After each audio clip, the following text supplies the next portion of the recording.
Welcome to the Investor Coaching Show, a podcast to help you get an insider's view of the financial world and escape common investment traps. We look at the financial news of the day and help you make sense of it so you can relax about money.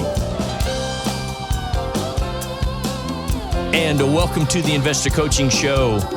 I am not Paul Winkler, but we are here to talk about money and investing. I'm Evan Barnard here with Ira Work this afternoon. And there's no playoff games right now. It's a little bit rainy outside.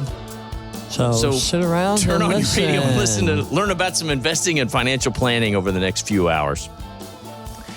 It's been a busy investing week after kind of the big freeze last week, and things just kind of slowed down for a little bit. Well, big freeze. I was in the house without heat. That's what you were saying. Yeah, we had no heat in a little bit more than half the house. Our den, living room, dining room, and kitchen. Because we have split unit. So the bedrooms were heated. Let's keep it PG. One of the guest bedrooms is an office that I work out of. Another bedroom is our actual guest bedroom. And then we have the master bedroom. So we ate meals and watched TV in the guest bedroom. I worked in the office guest bedroom. Right. And we went to sleep. There you go. Because I have to keep it clean, you said. Free markets work. Absolutely. But that got fixed on Friday. So super. Yeah. So how was it down by you? It was good. We didn't lose any power, which was fine. Our chickens survived. Okay. They were still laying eggs, actually, through the whole time period. And so we were thrilled about that. Now we've got a little bit of a pond in our backyard right now. But anyway, that's the deal. Oh. But we did close out the week with a virtual American Dream experience that had been hosted. And I thought we'd just start off with talking about just some of the concepts that we talk about in that. It's a 2-day event that we hold for clients and non-clients if they have some guests or we have guests there. And a lot of times when I'm describing it to people, I'd be interested to hear how you say that, particularly if you've been married, but even if you've done anything in what people would call the personal growth space. But, if you've ever gone to a marriage retreat, the format is a little bit similar to that. There's some teaching and lecture. There's some sharing that goes on of people talking about their own experiences, growing up around money or investing, things that they've done. Of course, everything that's discussed in the 2 days is confidential, so we won't share any of that kind of stuff. But, and then there's an opportunity to do some exercises and assignments, make the American Dream become something tangible in your life. And the biggest thing is it helps create community among investors. Particularly because, our message is upstream, if you want to call it that. We're counter to what most of Wall Street and the bullies talk about. And sometimes it's good to know there's other people out there as well, and you're not the only person that thinks Wall Street's messed up and those kind of things. So it's really a powerful 2 days, and I just thought we could start off today with hitting on some of the topics that we cover there. We might even sprinkle that throughout a couple of hours. But how do you explain it to people? I'm kind of curious, and the difference of someone that's been working with us 5 or 6 years versus someone that hasn't become 10, a client yet. 12, 15 years. Yeah, right. Yeah. I talk to my clients about it, or people that come in to learn more about what we do, as a life-altering event around money. Yeah. Having spent the first 17 years of my very close now to 40-year career, the first 17 years were more of leading the client to buy what I wanted them to buy. Right, yeah. Because that's the way the industry trained me. And even when I worked as an independent, when I left the industry and opened up my first shop as a registered investment advisor, it was still selling products. Yeah. With the belief and the conviction that you just buy these things and you'll be fine. And with the American Dream experience, what we're talking about is a lot of, two different aspects when it comes to investing. One aspect being the emotional, mental, intellectual part of our own brain. Yeah, just kind of the brain science around that. Yeah. And then the other part being the academic evidence for successful investing. And one of the things I like to say to my clients, or when they first come in, I'm doing this long enough to know, and the work that we do now at this company has been my sole purpose for 23, 24 years now. Yeah. It's the only thing I do. And that is coach and educate and work with investors to help them achieve peace of mind and confidence when it comes to their investments. So there's two aspects, and what I tell people when I sit down with them for the first time and we're looking at their portfolio, and before I even do the very first analysis, should they, in the discussion, should they decide they want to continue in this particular process that we have, which is a foundation of education, I can look at a portfolio and really have an idea where all the pitfalls are. Sure. Of the portfolio itself. Right. Just like my mechanic can listen to my car and they've done it 30 years and can say what's going on. Exactly. So I tell them, look, I can fix this for you. And even if I fix this portfolio, if you really don't have an understanding of basic knowledge, then it's very easy when you hear other stuff going on or your portfolio isn't performing like certain particular areas of the market. And I'll use the S&P 500 as an example. Right. If that's the best area, and that is really what's talked about on TV and radio by most talking heads. Oh, for sure. If that's the best area to be in, and that gets 15%, and your truly diversified portfolio only gets 11, unless you understand what you really have, you're going to be disappointed. For sure. Yeah. Okay? So I tell people when I talk to them about the American Dream, that this workshop, this 2-day event, and it is an event. Yeah. And I've been to those marriage retreats. Another event. It takes a lot of work. If you can understand the brain science and the attacks that all these firms have against what your thinking is and what your natural mind is actually geared for, which is not investing. It's good survival. Okay. Yeah. I thought maybe we'd hold that over to another segment. We can. And then when you have this understanding about the mind over money, which is one of the sessions, mind over money. Once you understand that, then it's much easier to understand the academic stuff and how a portfolio is built. Right. And then you learn about time horizons for a particular mix of stocks and fixed income, whether it's 50% stocks or 75% stocks. And there are going to be different time horizons. So that all becomes much easier to understand. Yeah. And when you put them together, you're not going to most likely not have questions. You're going to probably still have questions. I still have questions. And I do too. Kind of like, when I studied the Bible, the longer I've been studying it, the more I realize I need to study more. Right. I'm just confused at a much higher level, right? Yeah.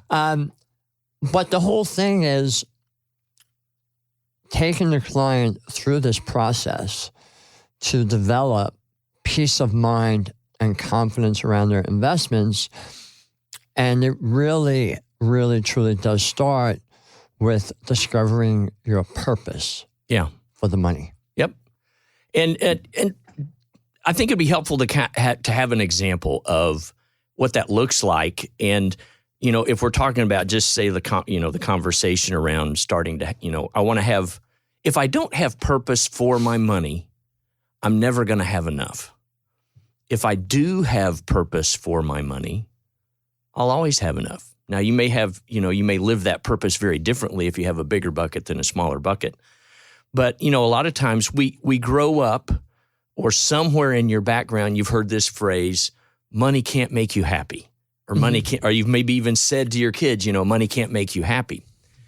But why doesn't money make us happy? In the absence of purpose, we talked about survival, just a second ago, or mentioned it.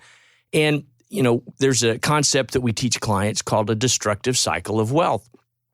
And, we do start out, phase one is survivorship stress. Back in the day, if there was more people on the other side of the hill with spears and swords than your clan, that was a real problem. And so, we do have this survival thing, and we do have basic needs of, food, shelter, clothing, and so forth. But those are relatively easy to meet at a basic standard. But very quickly, I don't just want to shelter. I want to shelter with a guest bedroom or a shelter with 2 bathrooms instead of 1, and a patio or whatever. And so that leads to phase 2 of human wants.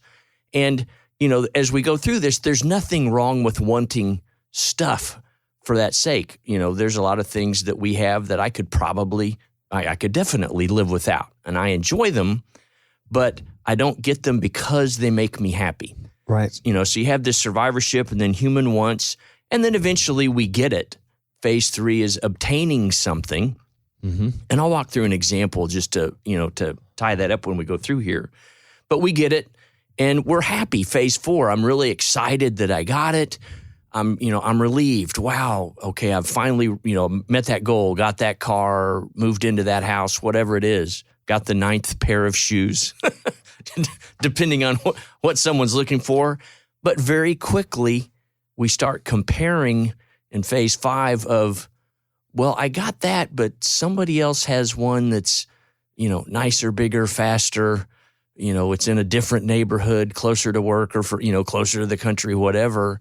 And all of a sudden I'm back to that survivorship stress of I'm still worried about the person with more spears coming over the hill. And that happiness wears off. The joy that you got from obtaining that thing is very short-lived. Looks like you're getting ready to say something. Yeah, go ahead. Well, I can share a little bit about the money doesn't buy happiness thing. Sure. I remember when I was separated, going through a divorce. And I didn't want that divorce. And I remember coming home one evening and having a conversation with my mom.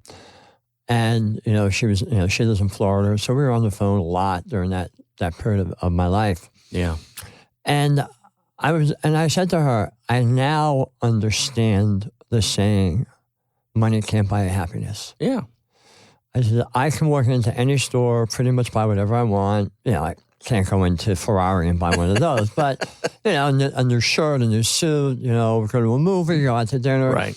Pretty much do whatever I want.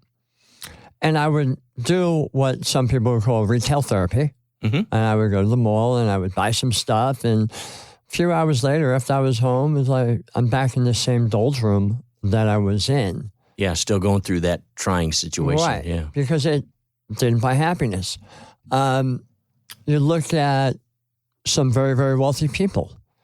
I always say, if money bought happiness, the people in Hollywood should be the happiest people in the world. Right. Okay? Yeah. I mean, 6 months working on a film, make $20 million. I'd be pretty happy. Maybe. But you think about John Belushi. Right. Michael Jackson. Robin Williams. Money doesn't buy health. No. Okay? Steve Jobs, good example of that. Right. There was a guy, and I use him as my example.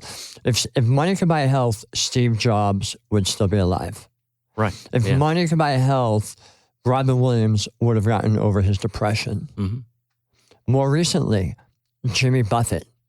Yeah. He would have been able to fix the cancer.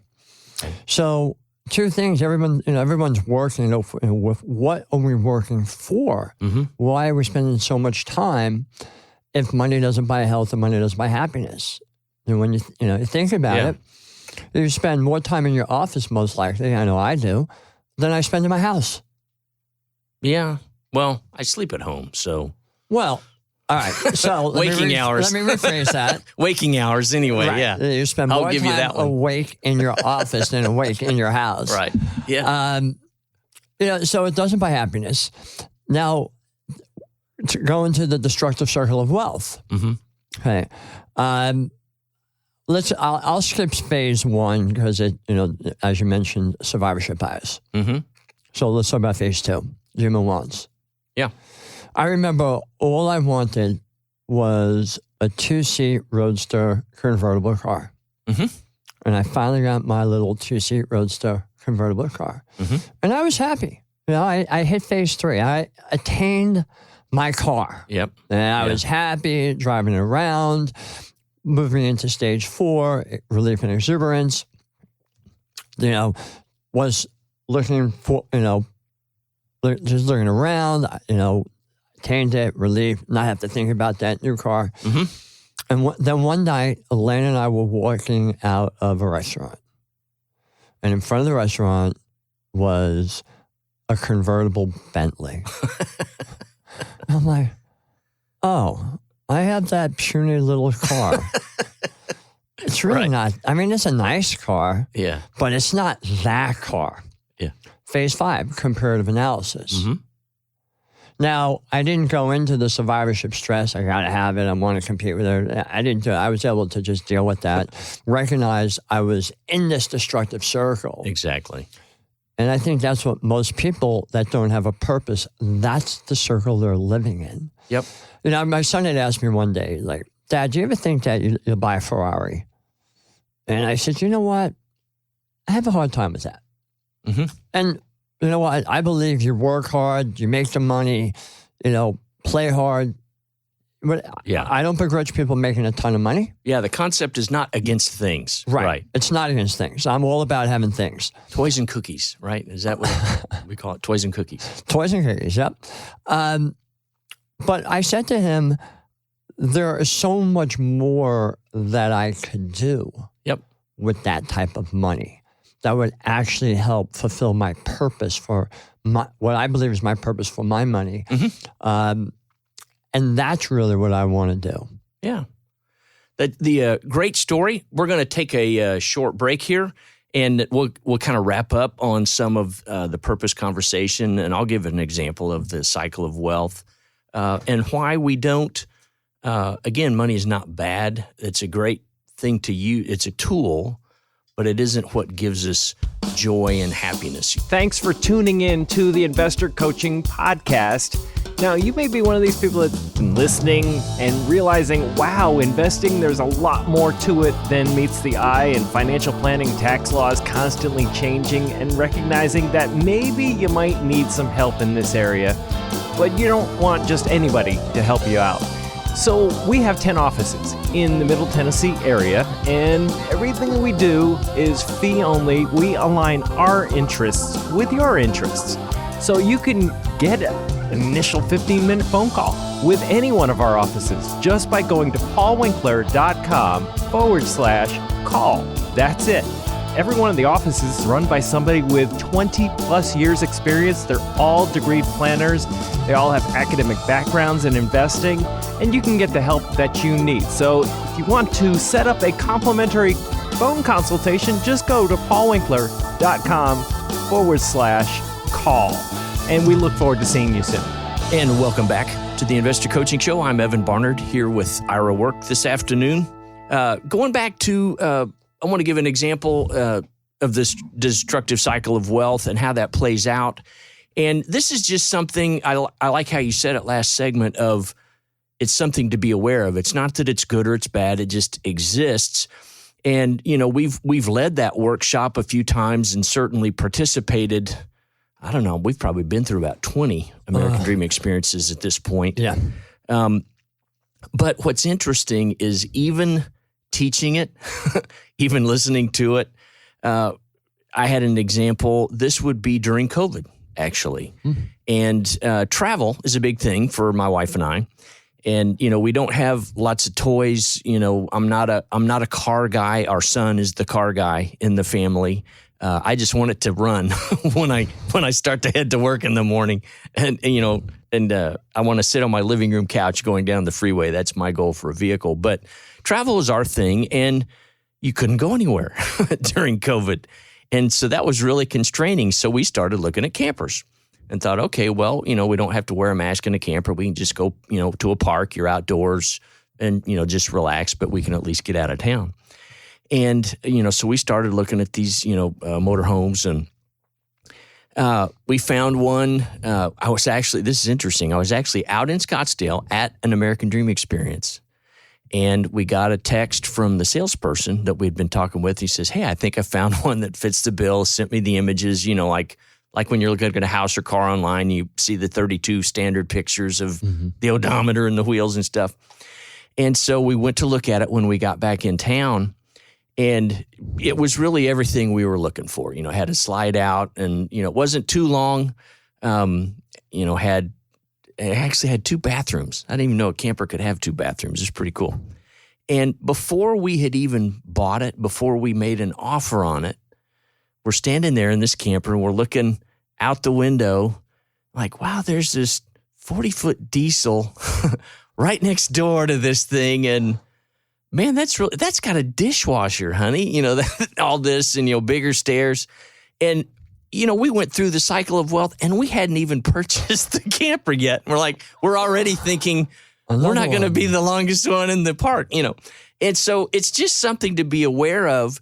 But very quickly, that awareness got me back to, why are we buying the camper? It's not the camper that's going to make us happy. It's the fact that Cindy and I are going to be able to spend 72 hours, away from distractions and enjoying God's creation and so forth. Those relationships, now that can make you happy. And money is just a tool to use in the process of a relationship. So again, it's not that things are bad. We did end up getting that. We did end up getting the camper. The one love that it. you were standing in? Or the one we were the one we were standing in. Thank you. And it's been interesting. Everywhere we have camped, there have always been numerous campers that are bigger than ours, and it's just not a big deal. We're doing exactly what we want to do, and where you kind of win that game is breaking out of the comparative analysis cycle and just, hey, I'm still with Cindy. We could probably be in a VW Bug in a pup tent, and we'd still probably be having about the same amount of fun. Till it came time to wash her hair, and then she'd probably rather have a camper than put her head in the creek or something like that. Yeah.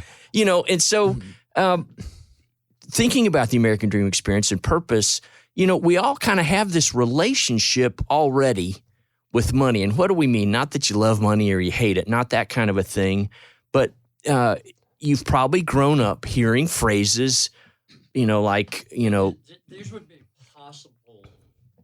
These would be possible relationships. That's right. That one could have. Yeah. And as we maybe discuss a few of them, you might have 1 or 2 of these relationships. Or all of them at some point in your life. Yeah. Right. But just kind of a common phrase, money is evil. You've maybe heard that phrase, or that may even be your possible relationship to money right now. And, given the location of where we are and broadcasting from, Scripture's pretty clear. It's the love of money that's evil, not money is evil, just to clarify that for whoever's driving around. But, but that's a common belief or a relationship someone has. So I'll ask you, Ira, if your frame of reference around money is evil, how excited are you going to be to invest and grow a portfolio for retirement, right? Well, I might not even want to go to work. Yeah. If money's evil, because if I'm working, I'm getting paid. Yeah. And why would I want to work for that thing that causes me, to get something that's evil? Yeah. Other than, maybe going and working a job that provides me with just enough money to get by. Right. Yeah. But I'm not going to try to grow any wealth. Yeah, because I don't want to be evil. Or I don't want people to think I'm evil. Yes. Another good one. Right? Who did I have to take advantage of to achieve this kind of wealth? Yep. If that, that could be for some people. Yeah. Another one is never enough. Right. Money's never enough. It's the workaholic. Mm-hmm. I'm trying to remember who it was. They was asked the question, well, how much is enough? Mm-hmm. And his answer was, I think it was Getty. I think it was J. Paul Getty. And his answer was more. Right. More is better. If a 2-egg omelet's enough, 3 eggs is now that's the good omelet. Right. And there's two sides to this coin. Sometimes people have a fear of failure, and they all, at different times, the same person might have a fear of success.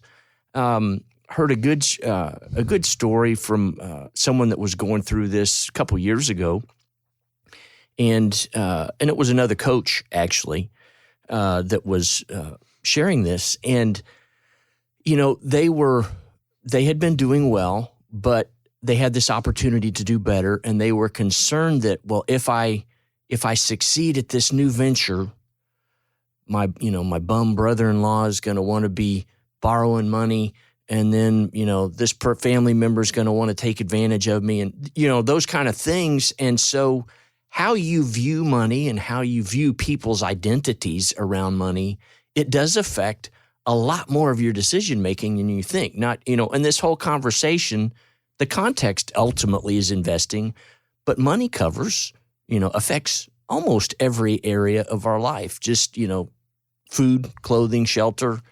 It's a part of a lot of decisions. What job I take, what school I go to, what school can we afford for our son or daughter.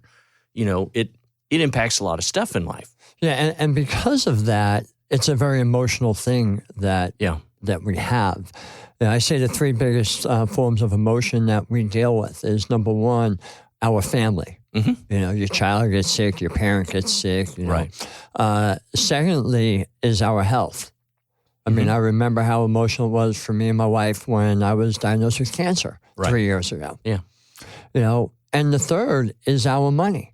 Mm-hmm. Because one possible relationship that you can have with money is the fear that you'll run out of it one day. Mm-hmm. And how are you going to pay the electric bill? Let's assume your house is paid off if you're retired. But how are you going to pay the electric bill, or how are you going to buy food, and if your money runs out? Right. So that could become a relationship that you have to money itself. Yeah. Another one, and you hear this one touted a lot, especially now that we're in an election cycle, is we have to get the rich to pay their fair share. Okay? Right. It's not fair that I have to pay so much money in taxes. It's not fair that he has or she has so much more money than I have. So that can become a relationship that you think about money, and it's not fair. Right. Because of how hard you work. I remember my son asking me about being successful. Mm-hmm. What does it take to be successful? And I said, well, if you're thinking about it from the form of money, and this is how long ago the conversation was. Mm-hmm.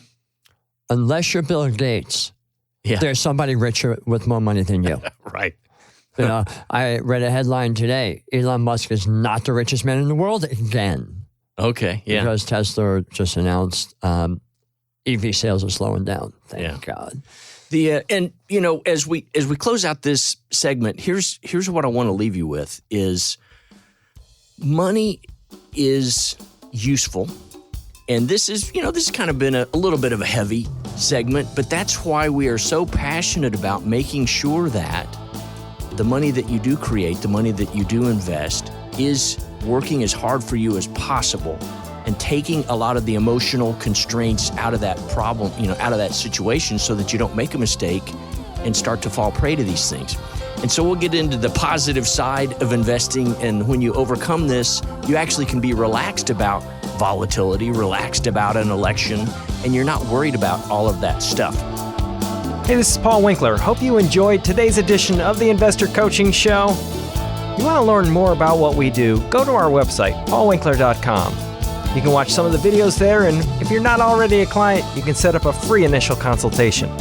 Until next time, I'm Paul Winkler, reminding you that I believe that more educated investors are more confident investors, and confident investors are more successful investors. Have a great one.